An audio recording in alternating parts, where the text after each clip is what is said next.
Well, thank you very much. I think you probably noticed the cabinet room is getting more and more beautiful. You can see the flags behind us of the different forces and the American flag and various others. It's, I think, quite spectacular. It's never looked this good, and hopefully we're going to do work that's never been as good. So I think that's basically what's happened in our first year. We've had an amazing year, and this will be our first cabinet after the year, so we're starting our second year. Tremendous progress has been made. I want to thank my entire cabinet for 12 months of unprecedented achievements. We really have. I mean, it's unprecedented. The numbers we've had on the economy and growth, you see them, and that's despite a Democrat shutdown. Without the shutdown, we would have picked up about 1.5 points more than already high numbers, record-setting numbers.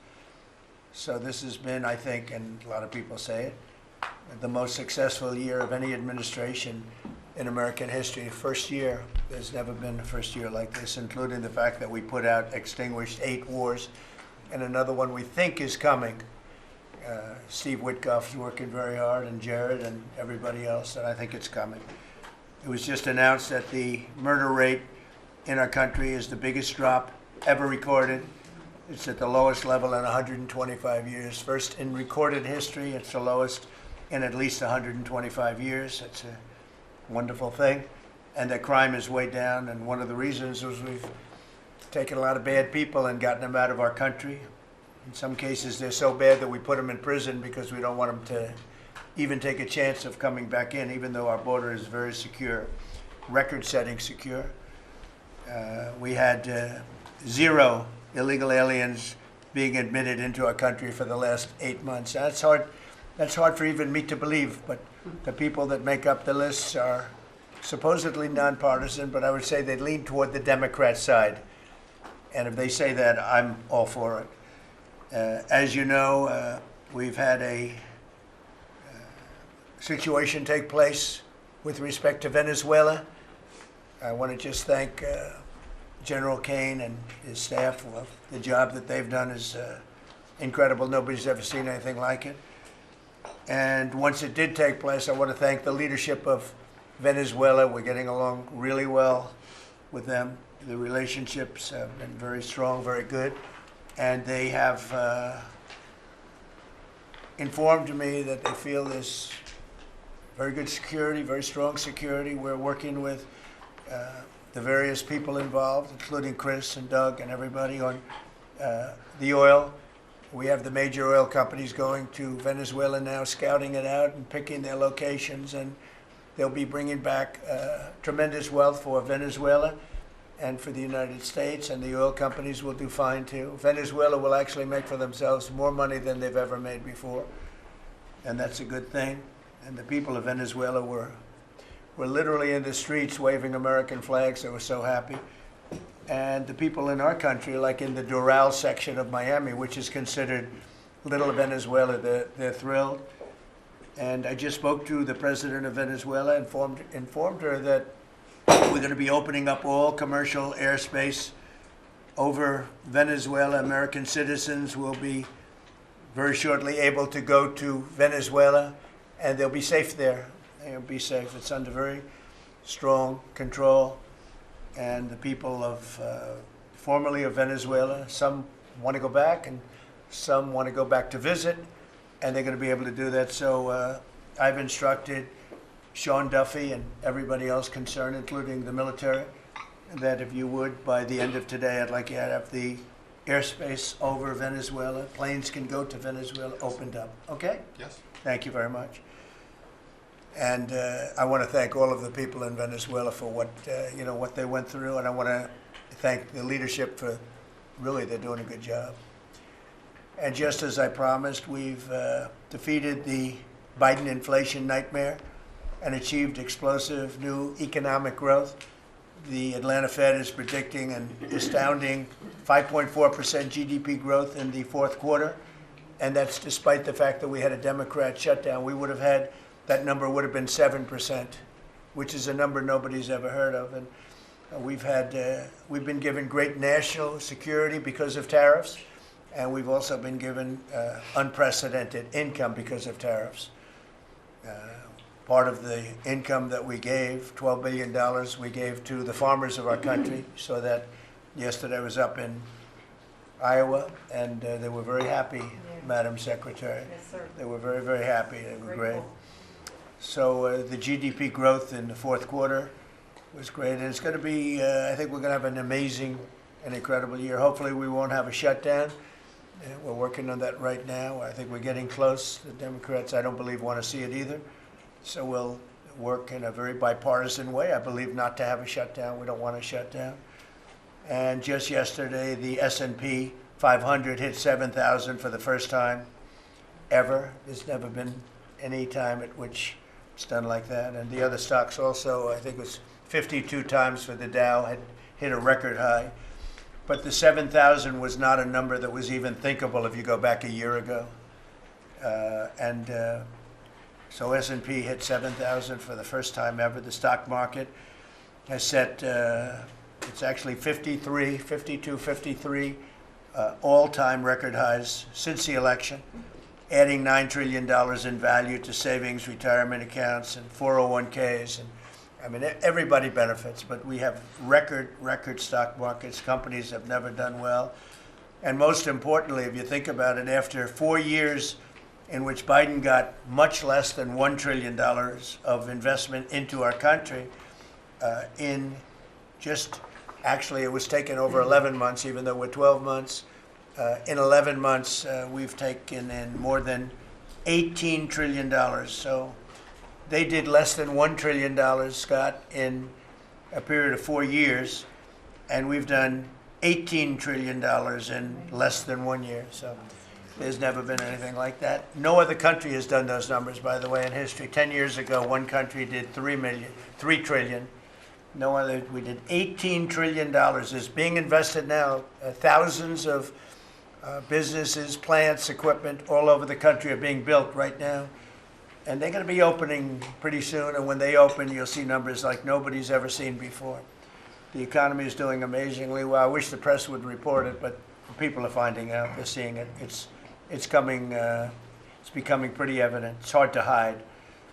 Biden inflation, which is really stagflation, cost the typical family $34,000. Think of that, $34,000. But after 1 year, growth in real incomes is outpacing inflation by more than $3,000 under Trump. So one cost $34,000 and one made $3,000. That's a big swing. Gasoline has plunged to, think of this, over $4 a gallon, depending on where you are. In California, it's $7, $8 a gallon. I was in Iowa, and they had $1.85, because I had it at $1.99 a gallon. And I was corrected by two farmers that said, I just bought my gasoline for $1.85. So, Chris, you have to be doing something right, you and Doug, right? But I don't want to give you too much confidence. You got to keep it going. We're drilling, I think I can say we're drilling more than at any time ever in the history. We're taking out more energy out of our land, but specifically, if you look at oil and gas, we've never been anywhere even close. Is that a correct statement? That is correct. All-time records. Yeah, great. It's a great job. Well, it's supply and demand, so that's going down rapidly. And you know, when energy goes down, everything else goes down. They tried to do their thing. It was a disaster. Then they ran back very late to the Trump policy, but they didn't do the Trump policy. They cut leases. They did everything that they could do, but they lost it, and they were very high. And we're now less than $2 in many areas, $2.30 a gallon average. Grocery prices, airfares, hotels, car payments, and rent prices are coming down very fast. And you don't hear the word affordability issued by the Democrats anymore. Now they're going into other things because they're getting beaten badly on affordability. Remember that when I was elected, I came into office, I inherited a total mess, starting with eggs, which were 4 times higher than they were just a year before. And Brooke got them down very quickly before Easter. They said they wanted me to buy plastic eggs for the egg hunt, at the very famous egg hunt at the White House. Sir, would you buy plastic eggs? And we buy a lot, of like 100,000 eggs. I said, we're not going to buy plastic eggs. And by the time we had the egg hunt a few months later, we had the prices down pretty good. And now they're really low. Now they're at a very low level. So we really have, you don't hear the word affordability because we inherited very high prices and we inherited the highest inflation in 48 years. I say the history of our country. I think it sounds almost the same. Actually, I think 48 years sounds actually worse for some reason. So I'll go with the 40 because the press corrected me. I said history and they said, it's not history, it's 48 years. I said, I'll accept that. And we had the highest inflation in 48 years. We have now as you saw yesterday with the Fed, I'm not a fan of his, he said that inflation essentially is not a factor.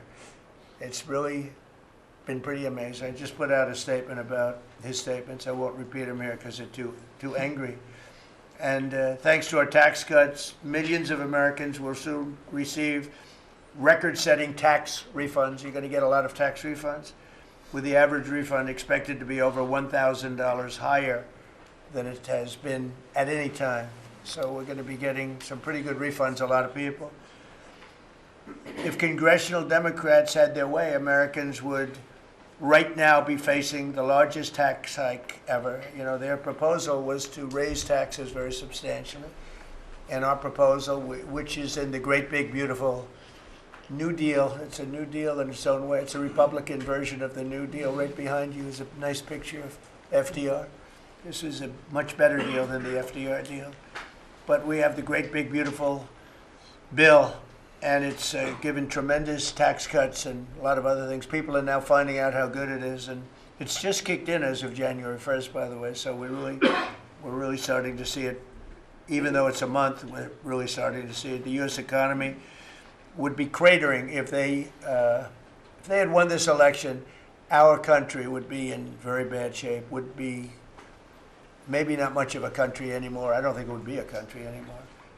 They were doing everything wrong, but they were going to give you the largest tax hike in history, and we're giving you the largest tax cut in history in the great big beautiful bill. In addition, I think it's very good. I think it's very important. You have no tax on overtime, no tax on tips, and no tax on Social Security, but you also have, you're getting this is the first time this ever happened. If you buy a car, you go out and borrow money, you get an interest deduction. You take the interest rate, the interest that you're paying on the loan, you're able to deduct it for income tax purposes. So that's a first ever, and I think it's going to be great for everybody, including the car companies. I was in Detroit 3 weeks ago. I went to the Ford factory, spoke to the General Motors people. It's all the same. They're doing better than they've ever done. The factory I went to was like a World War I, earlier than World War I factory, opened up. One of the oldest buildings, but one of the biggest. And Ford was getting ready to close it a couple of years ago, and then they saw that I was doing well, and it looked like I would have a good chance of winning. And they kept it going, barely going. And last week they announced, during my visit, they announced that they're going to round the clock production. They never thought it was. I said, did you ever think? I spoke with Bill Ford and the president of Ford. They were both there, and they said, we can't even believe it. We were going to close this building 2 years ago, and now it's going round the clock. He said, we cannot. I mean, they said, we wish it was twice the size, but they're now building additional plants in the United States, as is everybody else. You have AI building, but the car companies, I love the car companies, and you have them, they're all coming back. They're coming back from Mexico, they're coming back from Canada, they're coming back from Japan, and they're coming back from Germany, all over Europe. They're coming back, they're building here because they want to avoid the tariffs. They don't want to pay the 15%, in some cases 25% tariff. Could be a lot higher than that if it wasn't working. So because of that, they're all coming back. One statistic yesterday that Scott told me is that for the first time ever, tell them about the steel in Japan, that we are now making more steel. Go ahead, please. So yesterday they reported for the first time in 26 years, the United States of America produced more steel than Japan. Wow. And that is entirely driven by your tariffs. Amazing. Think of that.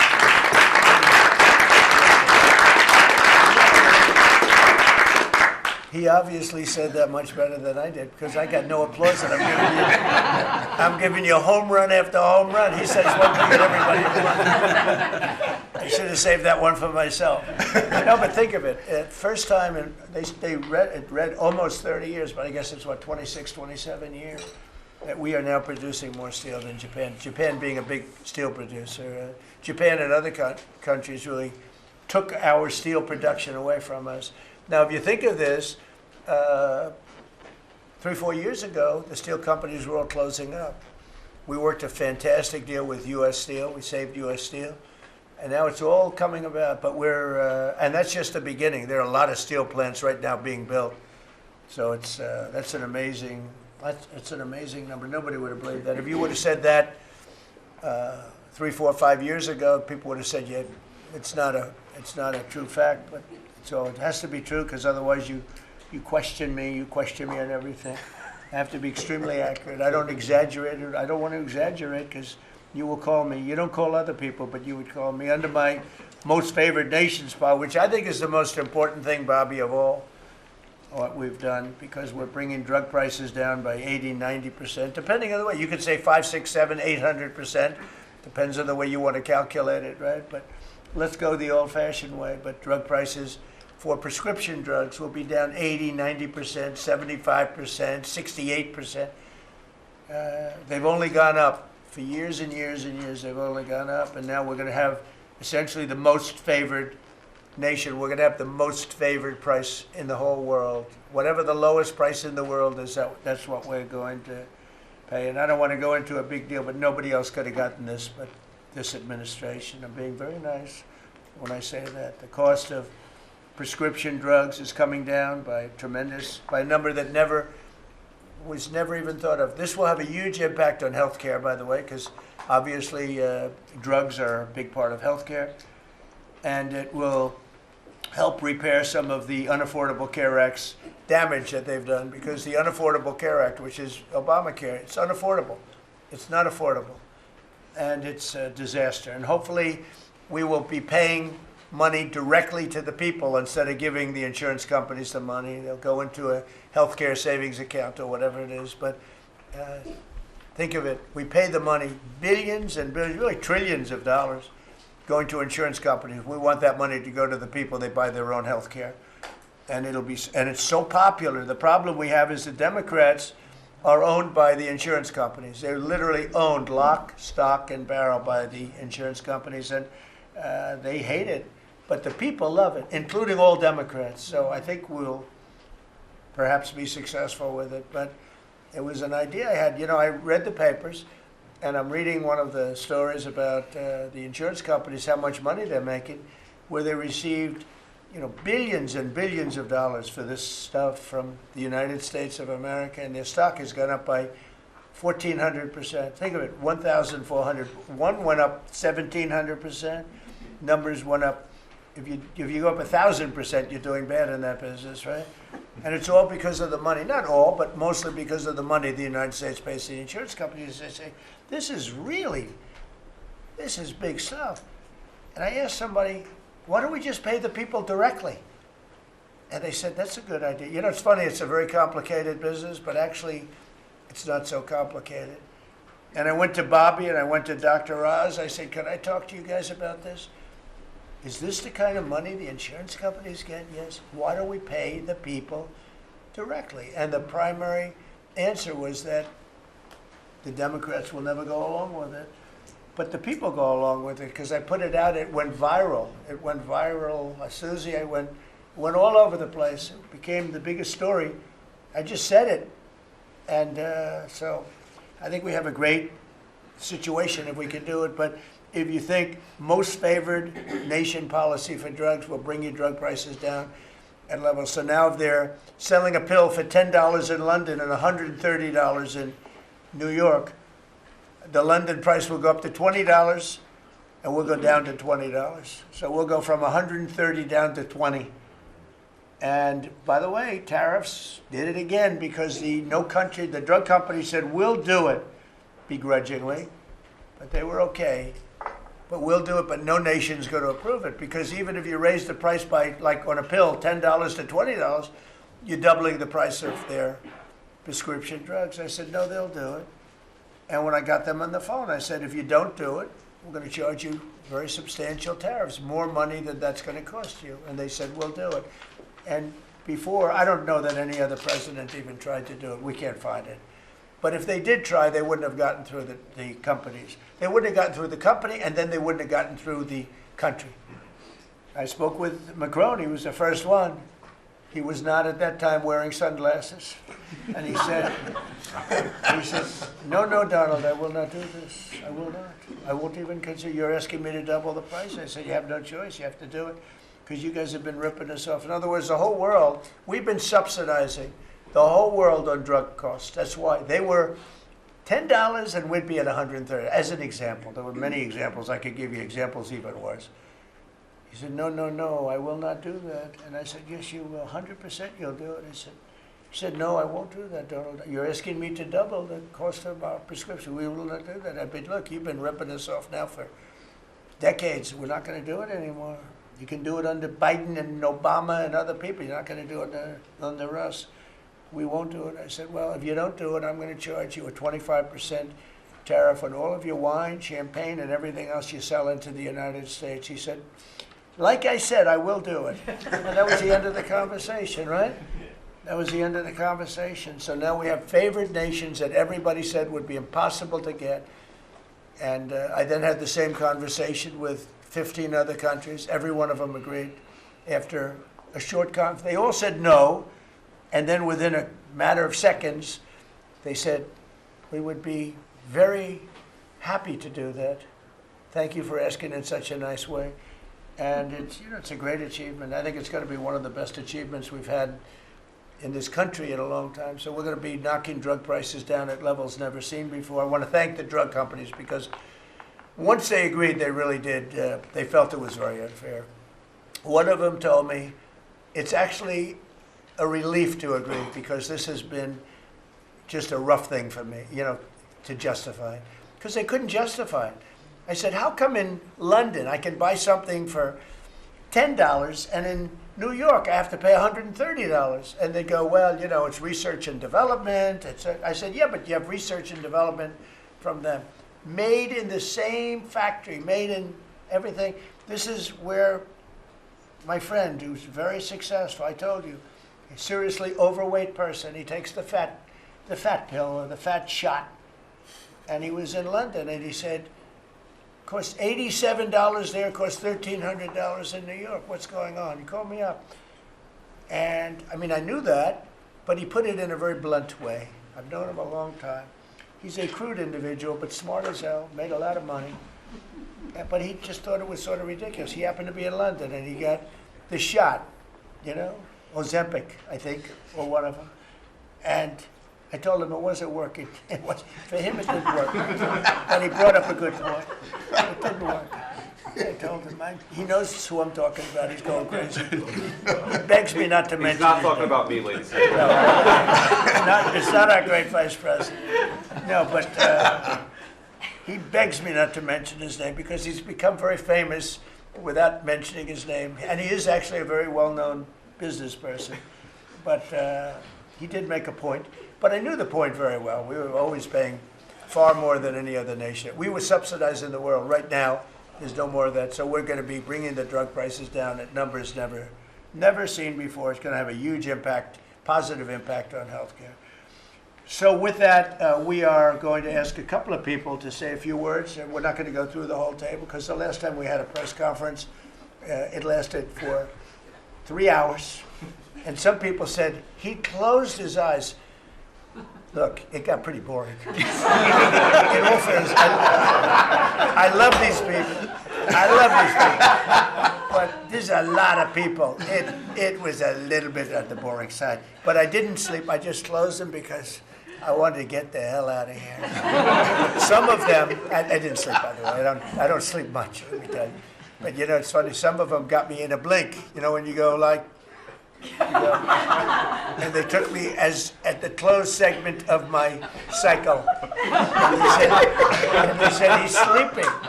And besides that, Marco, between these two guys, if I was sleeping, they'd be waking me up very soon. They'd be knocking me, come on, you gotta wake up, boss. But no, we've had great meetings. Look, we're the most transparent presidency by far, and I love going around the room, but we're gonna pick a few people. I think I would like to ask Steve if he could just give us a brief description of how well we're doing in the Middle East, because we have peace in the Middle East now. There's a couple of little minor flames that we put out very easily. And very importantly, we got our last hostage back, which is incredible. Unfortunately, this was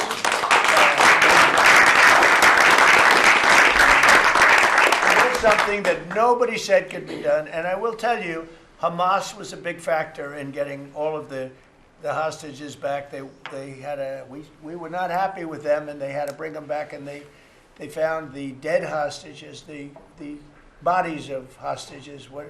And those parents wanted their sons back, I think in all cases sons. But they wanted their sons and their family. They wanted their sons back as much as the people that had living hostages that we got them back to. So we got the 20, but remember, we got hundreds back previous to that. But I always said getting those last 20 back is going to be very tough. And we got them back, and we got all of the bodies back also, which to those parents was just as important as getting back the son that was living. Steve, could you give us a little description, please?